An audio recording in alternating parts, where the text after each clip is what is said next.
அன்புள்ள தேவ ஜனமே, இயேசு கிறிஸ்துவ நாமத்துல உங்களை வாழ்த்துகிறேன். 26வது நாள் தியானத்துக்கு உங்களை நான் வரவேற்கின்றேன். இன்றைக்கு யோவான் 14வது அதிகாரம் முதல் 14 வசனங்களை நாம் தியானிக்க போகின்றோம். நாம் ஜெபிப்போம். என் ஆண்டவராகிய கர்த்தாவே, இன்றைக்கு நான் தெரிந்து கொள்ள வேண்டிய காரியம் மட்டுமே என்னுடைய இருதயத்தில் நிற்க இயேசு கிறிஸ்து எங்களுக்கு உதவி செய்ய வேண்டும் என்று இயேசுவின் நாமத்தில் ஜெபிக்கிறோம் தகப்பனே, ஆமென். சரி, இந்த யோவான் 14வது அதிகாரத்துக்கு போகிறதுக்கு முந்தைய அதனுடைய பின்னணி சொல்லிவிடுகிறேன். யோவான் 13வது அதிகாரத்திலிருந்து யோவான் அப்போஸ்தலன் இயேசு கிறிஸ்துவின் கடைசி நாட்களை குறித்து அவர் அழகாக எழுத ஆரம்பிக்கிறார். இவர் யோவான் சுவிசேஷம் ஒரு ஏறக்குறைய ஒரு 50 ஆண்டுகளுக்கு பிறகு யோவான் எழுதுகிறார். இயேசு கிறிஸ்து பரலோகத்துக்கு போன பிறகு எழுதுகிறார். அது எழுதும் பொழுது 13வது அதிகாரத்திலிருந்து இயேசு கிறிஸ்து உலகத்தை விட்டு பிரிந்து பிதாவினத்துக்கு திரும்ப போகிறார் என்ற இந்த பேஷன் நரேட்டிவ், இந்த பாடுபடும் அந்த பாகங்களை அவர் சொல்லுகிறார். இந்த 14வது அதிகாரத்துல கூட என்ன சொல்றாரு? Do not let your heart be troubled. உங்களுடைய இருதயம் கலங்காது இருப்பதாக. ஏன் தெரியுமா? நடக்க போகிற காரியம் குழப்பத்தை உண்டு பண்ணும். என்ன செய்ய போறேன் தெரியுங்களா? நானு பிதாவின் இடத்துக்கு போறேன். அப்பாவுடைய வீட்டுல பல அறைகள் உண்டு. அதுல உங்களுக்கென்று அறைகளை ஆயத்தப்படுத்தி நான் திரும்ப வர போறேன். திரும்ப ஏன் வரேன்? நான் எங்க இருக்கிற போறேனோ அங்க நீங்களும் இருக்க நான் திரும்ப வருவேன் என்று சொல்லுகிற அருமையான ஒரு காரியம். இதை சொல்லிக் கொண்டு இருக்கும் பொழுது சட்டீர்னு இயேசு கிறிஸ்து என்ன சொல்றாரு? உங்களுக்கு தெரியும் எங்க நான் செல்கிறேன் என்று. சரி, இதில் முதல் காரியம் என்ன தெரியுங்களா? எனக்கு ரொம்ப ஆச்சரியமான ஒரு காரியம், ரொம்ப என்னை பாதிக்க பண்ண ஒரு காரியம். இயேசு கிறிஸ்து என்னை குறித்து மிகவும் பெரிதான உயர்ந்த ஒரு அபிப்பிராயத்தை வைத்திருக்கிறார். Jesus has a fantastic high opinion about me. என்னை குறித்து மிகவும் உயர்ந்த ஒரு அபிப்பிராயத்தை வைத்திருக்கிறார், நல்ல அபிப்பிராயம் வைத்திருக்கிறார். நான் எங்க போறேன்னு உனக்கு தெரியும் அப்படின்னு சொல்லிடுறாரு. சீஷர்கள் கேட்டுட்டு எனக்கு தெரியாது. யாரு பேசுறா தெரியுங்களா? கர்த்தருக்கு ஸ்தோத்திரம். தோமா பேசுறான். தோமா சொல்றான், எங்களுக்கு தெரியாதே, எங்க போறீங்க எனக்கு தெரியாது, அப்போ வழி எங்களுக்கு என்ன தெரியும்? உனக்கு தெரியும் என்று சொன்னவர் ஏன் தெரியுங்களா? கொஞ்சம் அவங்க சிந்திச்சு பார்த்தாங்கன்னா இயேசுதான் வழி. ஏன்னா சொல்றேன், இயேசுக்கு அந்த 14வது அதிகாரத்துக்கு முந்தி பல இடங்களில் இயேசு கிறிஸ்து தன்னை குறித்தும் ஊழியத்தை குறித்தும் ரொம்ப தெளிவாக காரியங்களை சொல்லி வைக்கிறார். இன்றைக்கு 3 காரியங்கள் இப்பொழுது சொல்றேன். நம்பர் 1, அவருடைய அடையாளம். என்ன அடையாளம் தெரியுமா? தேவனுடைய குமாரன், சத்தியம் செய்த மேசியா, இரட்சகர். 2வது, அவருடைய ஊழியத்தின் நோக்கம் என்ன? ஆதி காலத்தில் இருந்த மனிதனுக்கும் தேவனோடு கூட இருக்க அந்த உறவை மறுபடியும் புதுப்பிக்க. எப்படி? அவருடைய பாடுகள், அவருடைய மரணம், அவருடைய உயிர்த்தெழுதலில் இந்த மறுபடியும் அந்த உறவை புதுப்பிக்க. 3வது, சிஷ்யத்துவம். எப்படி சிஷ்யத்துவம்? என்ன? உன்னையே நீ வெறுத்து உன்னுடைய சிலுவையை சுமந்து என் பின்னே வா. அப்பயே சொல்லிட்டாரு, என் பின்னே வா. நான் தான் வழி. கர்த்தருக்கு ஸ்தோத்திரம். நான் தான் வழி, நான் தான் சத்தியம், நான் தான் ஜீவன். பிதாவினிடத்துல வேற யாரும் போக முடியாது. கர்த்தருக்கு ஸ்தோத்திரம். இது இப்படி சொன்ன நேரத்துல ஒண்ணு தோமாக்கு தெரியல. உனக்கு தெரியும்னு சொன்னவர் தோமா சொல்றான் வழி தெரியலன்றான். இப்ப இந்த காரியம், நானே வழி சத்தியம் ஜீவன் சொன்ன பிறகு சொல்றான். பிலிப்பு பேசுறான். பிலிப்பு படித்தவன். அவன் எல்லாரை விட ரொம்ப உயர்ந்த படிப்பு படித்தவன். அவன் கேட்கிறான், அப்பாவை காட்டிடுங்க, பிதாவை காட்டிடுங்க, அது போதுன்றான்.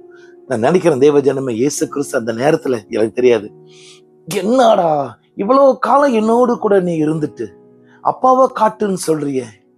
ஐயா, என்ன பார்த்துட்டுனா அப்பாவை பார்த்த மாதிரி நான் பேசுகிறது, என் அப்பா என் பிதா என்னோடு கூட எனக்குள் இருக்கிறதுனால தானே நான் இதை பேசுறேன். பிதா கிரியை செய்து கொண்டிருக்கிறார், நானும் கிரியை செய்து கொடுக்கிறேன். ஏன்னா பிதாவும் நானும் ஒன்று. தெரியலையா? எத்தனை தடவை நான் சொல்லிக்கிட்டு இருக்கேன். கர்த்தருக்கு ஸ்தோத்திரம். அறிஞ்சுக்கோ, எவ்வளவு குறை உன்னோடு கூட இருந்தாலும், எவ்வளவு கீழ்த்தரமான தாழ்மைய மனப்பான்மை, எவ்வளவு குறைந்த சிந்தை, எவ்வளவு குறுகலான பார்வை இருந்தாலும் இயேசு உன்னை பார்த்து பெரிய பெரிய காரியம் செய்ய முடியும் என்று ஒரு அபிப்பிராயத்தை வைத்திருக்கிறார். முதல் பேதுருவை சீமோன் பேதுருவை சந்தித்த நேரத்துல ஒரு நிதானமற்ற நிரந்தரமற்றவன் நீ கற்பாறை என்று சொல்லுகிறார். ஐயா, என் இயேசு கிறிஸ்து உன்னையும் என்னையும் பார்த்து நம்முடைய தாழ்ந்த மனப்பான்மை உடைந்து போக வேண்டும், நம்முடைய குறைந்த அறிக்கை உடைந்து போக வேண்டும், நம்முடைய பார்வை விசாலமாக வேண்டும். ஏன்னா இயேசு என்னை பார்த்து நல்ல அபிப்பிராயத்தை வைத்திருக்கிறார். ஏன் தெரியுமா? சிம்பிள், நான் தேவனுடைய பிள்ளை. சரி, இப்ப கேள்வி என்ன கேட்கலான்னா, இதை ஏற்றுக்கொள்ளணும். எப்படி ஆண்டவர் என்னுடைய வாழ்க்கையில இவ்வளவு உயர்தரமான காரியங்களை அபிப்பிராயம் வைத்திருக்க முடியும்? அவர் பரிசுத்த ஆவியை எனக்கு கொடுத்திருக்கிறார். பரிசுத்த ஆவியானவர் என்னோடு கூட இருக்கிறார், எனக்குள் இருக்கிறார், என் மேல் வருவார். என் மேல் வந்து என்னுடைய ஆவி ஆத்துமா சரீரத்தை முழுமையாக கர்த்தரின் ஆளுகைக்குள் கொண்டு வந்து என்னை தேவனுடைய பிள்ளையாய் மட்டுமல்ல, இயேசு செய்கிறதுக்கு இன்னும் மேலாக காரியங்களை செய்ய praise God, கர்த்தரை என்னை பெரிதாக்குகிறார். என்னுடைய சிந்தை, என்னுடைய ஊழியம், என்னுடைய பார்வை, என்னுடைய அறிக்கை, என்னுடைய தீர்க்க தரிசன வரம் பெரிதாய் வருகின்றதை கர்த்தர் காட்டுகிறார். praise God. சரி, அடுத்த காரியத்துக்கு நான் போறதுக்கு முந்தி ஒரு சில காரியம் சொல்லி விடுகிறேன். மறுபடியும் சொல்றேன், இயேசு கிறிஸ்துவுக்கு உன்னை பார்த்து பெரிய அபிப்பிராயம் வைத்திருக்கிறார். யூ நோ த வே. அவனுக்கு இயேசுவுக்கு தெரியாது, அவனுக்குள் நான் வைத்து விட்டேனே சத்தியம். அது நம்முடைய சந்தேகத்தினாலதான் கர்த்தர் வைத்திருக்கிற சத்தியத்தை நாம் எடுத்துக்கொள்ளாதபடி வைத்திருக்கிறோம். இன்றைக்கு அந்த கட்டுகள் உடையட்டும், இன்றைக்கு அந்த சிந்தை உடையட்டும். கர்த்தர் என்னை குறித்து நல்ல காரியம் வைத்திருக்கிறார். ஏன் தெரியுமா? அவருடைய நாமம் என்னோடு கூட உண்டு, அவருடைய ஆவி என்னோடு கூட உண்டு. praise God. இரண்டாவது, என்னை பார்த்தால் பிதாவை பார்க்க முடியும். ஏன்னா நான் பேசுகிறது பிதா எனக்குள் ஜீவிக்கிறதுனாலதான் நான் இதை பேசுகிறேன் சொல்லிட்டு பேதுருக்கு ஒரு பெரிய பிரச்சனை சொல்லிட்டேன். பிதாவை காட்டுங்கன்னு சொல்றான். நடா பிதாவை காட்டுகிறது? நான் தான் இருக்கிறேன்னே. praise God. இப்ப அந்த பிதாவும் நானும் ஒன்றுன்னு சொல்லிவிட்டு ஒரு அற்புதமான விசித்திரமான பெரிய எக்ஸ்ப்ளோஷன் வெட்டிக்குண்டு வருகிற மாதிரி ஒரு காரியத்தை சொல்லுகிறார். என்ன சொல்ற தெரியுங்களா? என்னை விசுவாசித்தால் நான் செய்கிறதை செய்வாய், இதற்கு மேலானவைகளை செய்வாய். என்னை விசுவாசித்தால் நான் செய்கிறதை செய்வாய், இதற்கும் மேலான காரியங்களை செய்வாய். praise God. ஏன்?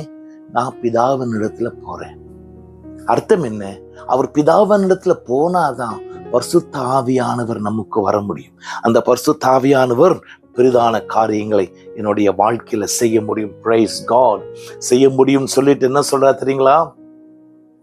என் நாமத்துல எதை கேட்டாலும் பிதா மகிமைப்பட நான் செய்வேன்.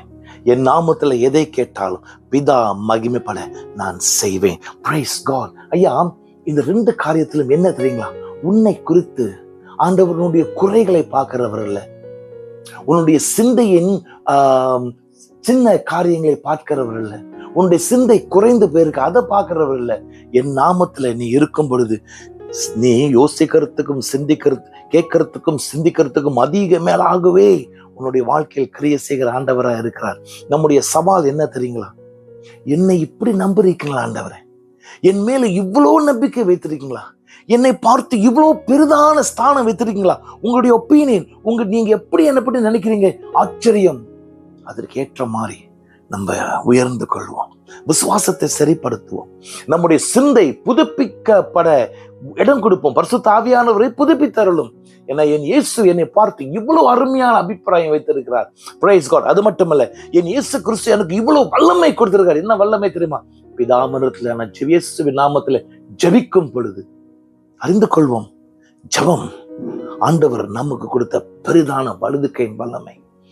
பிதாமனத்துல இயேசுவின் நாமத்துல ஜெபிக்கும் பொழுது அவர் செய்வாராம். சோ நம்முடைய ஜப வாழ்க்கையை பலப்படுத்திக் கொள்வோம். நம்முடைய ஊழியத்துல நம்மை குறித்த குறைகளை கொஞ்சம் தள்ளி வச்சுட்டு ஆண்டவர் என்னை பற்றி வச்சிருக்காரு, என்ன அபிப்பிராயம் வச்சிருக்காரு, என்னை பற்றி என்ன சொல்றாரு, அதை எடுத்துக்கொள்வோம். ஏன்னா அது தைரியத்தை கொடுக்கும், அது ஒரு அதிகாரத்தை கொடுக்கும், அது தேவனுடைய பிள்ளை என்ற அடையாளத்தை காட்டி என்னுடைய ஜபங்கள், என்னுடைய ஊழியங்கள் பெரிதாய் வளரும். என் ஆண்டவருடைய நாமம் மட்டுமே மகிமை அடையட்டும்.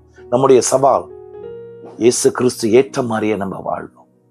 என் ஆண்டவராகிய கர்த்தர், எங்களுடைய பிரியம் உம்முடைய சித்தத்தை செய்வது மட்டுமல்ல, நீர் எங்கள் மேல் வைத்திருந்த அபிப்பிராயத்துக்கு நாங்கள் ஏற்றவனாய் வளர எங்களுடைய குறைகள், எங்களுடைய சந்தேகங்கள், எங்களுடைய குற்றங்கள், எங்களுடைய தாழ்ந்த மனப்பான்மை ஆண்டவர் எடுத்து போட்டுறவர், எடுத்து போட்டறலும் ஆண்டவர்.